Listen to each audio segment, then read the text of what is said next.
Hello everyone, welcome back to my YouTube channel AGTV, that is Agriculture Tutorial Videos। हमारा आज का topic आप सब देख पा रहे होंगे जो एफिड्स के बारे में बताएगा। मैंने एक और वीडियो बनाई है जैसिड की, आपने अगर उसे अभी तक नहीं देखा है तो उसे मैंने आई बटन पे लगा दिया है, जाके ज़रूर देखें। इन्फॉर्मेटिव लगे तो शेयर ज़रूर करिएगा। तो चलिए शुरू करते हैं। हमारी फर्स्ट स्लाइड है अबाउट एफिड्स।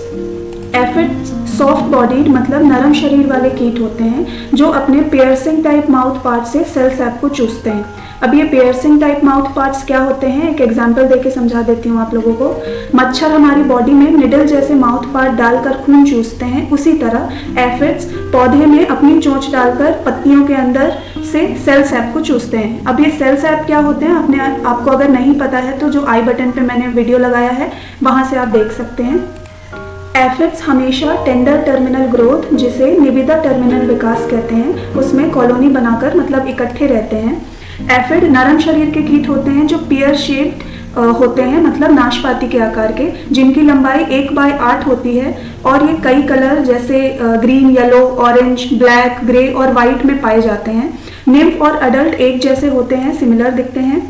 एफिड को प्लांट लाइस मतलब पौधे के जू के रूप में भी जाना जाता है। नॉर्थ अमेरिका मतलब उत्तरी अमेरिका में कुछ 1300 स्पीशीज के साथ पूरी दुनिया में कुछ 3800 एफिड की स्पीशीज पहचानी गई हैं और उनमें से कुछ 80 स्पीशीज ऐसी हैं जिनको कीट माना गया है, मतलब कुछ 80 स्पीशीज ऐसी हैं जो सजावटी पौधे और फसलों को नुकसान पहुंचाती हैं। हमारी नेक्स्ट स्लाइड की तरफ चलते हैं जो प्रोडक्शन बताएगी। एफिड्स की लाइफ साइकिल फर्स्ट वीक से 40 दिनों के बीच है, पर एफिड्स बहुत जल्दी रिप्रोड्यूस करते हैं, इसीलिए प्लांट्स जल्दी संक्रमित हो जाते हैं। एफिड्स पार्थिनोजेनेसिस के थ्रू भी रिप्रोड्यूस कर सकते हैं, जहां पर एफिड्स एग के स्टेज को छोड़ के डायरेक्ट फीमेल निम्फ को बर्थ देते हैं। क्या आपको पता है पार्थिनोजेनेसिस किसे कहते हैं? पार्थिनोजेनेसिस एक असेक्सुअल प्रोसेस है ऑफस्प्रिंग प्रोड्यूस करने की बिना एम्ब्रियो को फर्टिलाइज किए मेल के थ्रू। मतलब अछूत वंश वृद्धि एक अलैंगिक प्रजनन है जिसमें संतानों का उत्पादन किया जाता है बिना नर द्वारा निषेचित भ्रूण के। फीमेल एफिड्स गर्म क्लाइमेट में 12 पर डे के हिसाब से ऑफस्प्रिंग को बर्थ देते हैं। ये ऑफस्प्रिंग मैच्योर होकर एक हफ्ते के अंदर खुद ऑफस्प्रिंग को बर्थ देने लायक हो जाते हैं। एफिड तब तक अपने पंख नहीं डेवलप करते जब तक उन्हें कुछ ज़रूरत ना पड़े। वो अपनी पूरी लाइफ अपने होस्ट प्लांट पर बिता देते हैं। पंख बनाने के लिए बहुत ज़्यादा प्रोटीन की ज़रूरत होती है, इसीलिए उसी प्रोटीन को खर्च ना करते हुए एफिड्स जब ज़रूरत हो तभी विंग्स डेवलप करते हैं। हमारी नेक्स्ट स्लाइड की तरफ चलते हैं जो एफिड के डैमेज के बारे में बताएगी। एफिड्स कुछ मधुर चिपचिपा एक्सक्रीशन मतलब उत्सर्जन करते हैं जिसे हनी ड्यू कहा जाता है, और अगर आपके घर में पौधे हैं और उनमें आपको कुछ चिपचिपा पदार्थ दिख रहा है तो आप समझ जाइए कि आपके पौधे में एफिड्स रह रहे हैं। हनी ड्यू वैसे तो ग्रीनिश येलो कलर के होते हैं। सूटी मोल्ड नामक फंगस जब हनी ड्यू पर अटैक करती है तब वो ब्लैक में कन्वर्ट हो जाते हैं। अब ये सूटी मोल्ड फंगस क्या होते हैं? सूटी मोल्ड फंगस प्लांट्स को डायरेक्टली तो कोई इन्फेक्शन नहीं पहुंचाते, बल्कि इनडायरेक्टली जो ब्लैक स्पॉट लीफ पर हो जाते हैं उसकी वजह से फोटोसिंथेसिस नहीं हो पाता और प्रकाश संश्लेषण ना होने की वजह से पौधे मर जाते हैं। Sooty mould fungus Honey due पर पनपते हैं क्योंकि हनी ड्यू में अमीनो एसिड, प्रोटीन और चीनी की बहुत अधिक मात्रा पाई जाती है। ज़्यादा इन्फेक्शन की वजह से पत्ते मुड़ जाते हैं, ग्रीन से येलो कलर में कन्वर्ट हो जाते हैं। और जैसा कि मैंने आप लोगों को पहले भी बताया कि हनी ड्यू में शुगर की मात्रा बहुत ज़्यादा होती है, इसीलिए चींटियाँ भी आकर्षित होती हैं। चींटियाँ हनी ड्यू खाती हैं और एफिड्स को प्रीडेटर मतलब शिकारियों से बचाती हैं। नेक्स्ट स्लाइड में लाइफ साइकिल देखते हैं एफिड्स की। एफिड्स की लाइफ साइकिल थोड़ी कॉम्प्लिकेटेड होती है। विंगलेस फीमेल, जिन्हें स्टेम मदर कहा जाता है, पार्थिनोजेनेसिस के थ्रू बच्चे पैदा करती हैं गर्मियों में। यह स्टेम मदर यूनिक होती हैं क्योंकि ये अंडे नहीं देती, जीवित युवा मतलब लिविंग यंग्स को पैदा करती हैं जिन्हें विविपैरिटी कहा जाता है, और इसीलिए जिस प्लांट पर स्टेम मदर रहती है वो उसकी और उसके ऑफस्प्रिंग की वजह से भीड़ भाड़ वाला हो जाता है।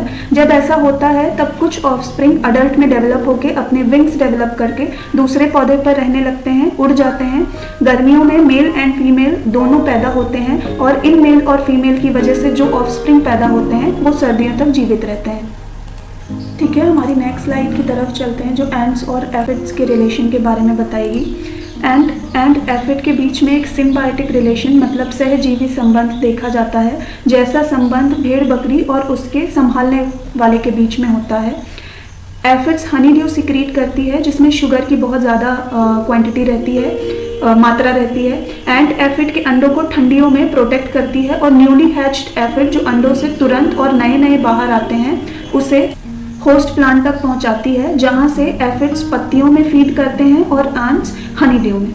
क्योंकि एफिड्स बहुत जल्दी रिप्रोड्यूस करते हैं और अपनी कॉलोनी बना लेते हैं, इसी वजह से प्लांट की ग्रोथ रुक जाती है और होस्ट प्लांट मतलब परपोषी पौधे जो होते हैं वो भी मर जाते हैं।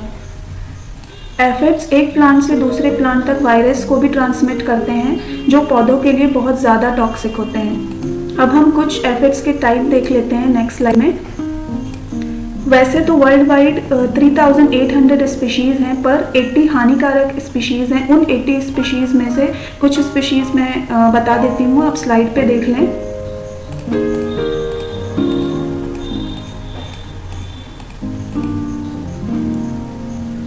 ये कुछ स्पीशीज़ हैं एफिड्स की। इनमें से जो सबसे खतरनाक है वो है टॉक्सोपटेरा ग्रामिनम, जिसे ग्रीन बग के नाम से जाना जाता है। ये व्हीट, ओट्स और स्मॉल ग्रेन्स को बहुत ज़्यादा नुकसान पहुंचाते हैं। नेक्स्ट स्लाइड में हम देखेंगे एफिड्स के मैनेजमेंट के बारे में। सबसे पहले तो आप सीड ट्रीटमेंट ज़रूर करें इमिडाक्लोरोप्रिड और टेबुकोनाजोल में किसी एक से। फिर ऑर्गेनिक कंट्रोल आप चाहते हैं तो साबुन का सोप एंड वाटर यूज़ कर सकते हैं, नीम ऑयल यूज़ कर सकते हैं, एसेंशियल ऑयल यूज़ कर सकते हैं जो ज़्यादा कॉन्सेंट्रेशन में रहते हैं, जैसे यूकलिप्टस ऑयल हो गया, क्लोव ऑयल हो गया, ऐसे बहुत सारे एसेंशियल ऑयल्स आते हैं। बायोलॉजिकल कंट्रोल जिसे नेचुरल एनिमी भी कहा जाता है, उसमें बहुत सारे कंट्रोल हैं, जैसे लेडी बीटल हो गया। मैंने पिछली स्लाइड में भी क्रासोपरला कार्निया के बारे में बताया, उसकी स्पीशीज़ एक जैसिड को कंट्रोल करती है, एक और इसकी स्पीशीज़ है वो एफिड्स को कंट्रोल करती है। बेवेरिया बेसियाना है। मैं बायोलॉजिकल कंट्रोल को डिटेल में नहीं समझा पाऊंगी, स्लाइड बहुत बड़ी हो जाएगी, वीडियो बहुत बड़ी हो जाएगी। आपको अगर इसको डिटेल में जानना है तो प्लीज़ कमेंट करके बताएं, तो मैं एक अलग से स्लाइड बना के आपको बता दूंगी इन सब की। केमिकल कंट्रोल में आप जो केमिकल्स देख पा रहे हैं, बहुत सारे परसेंटेज में आपको इमिडाक्लोरोप्रिड मिल जाएगा। एसिटामाप्रिड का यूज़ कर सकते हैं इनिशियल स्टेजेस में, और कॉम्बिनेशन में यूज़ कर सकते हैं क्लोरोपाइरीफॉस साइपरमेथ्रिन का, प्रोफेनोफॉस साइपरमेथ्रिन का। मुझे जो भी लिंक मिलेंगे मैं डिस्क्रिप्शन में दे दूँगी, आपको अगर ख़रीदना है तो आप वहाँ से ले सकते हैं।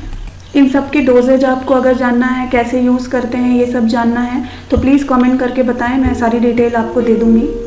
तो ये थी आज की हमारी एफिड की स्लाइड। ठीक है, तो नेक्स्ट वीडियो लाइक करें, इंफॉर्मेटिव लगे तो शेयर ज़रूर करें, सब्सक्राइब करें and thank you for watching.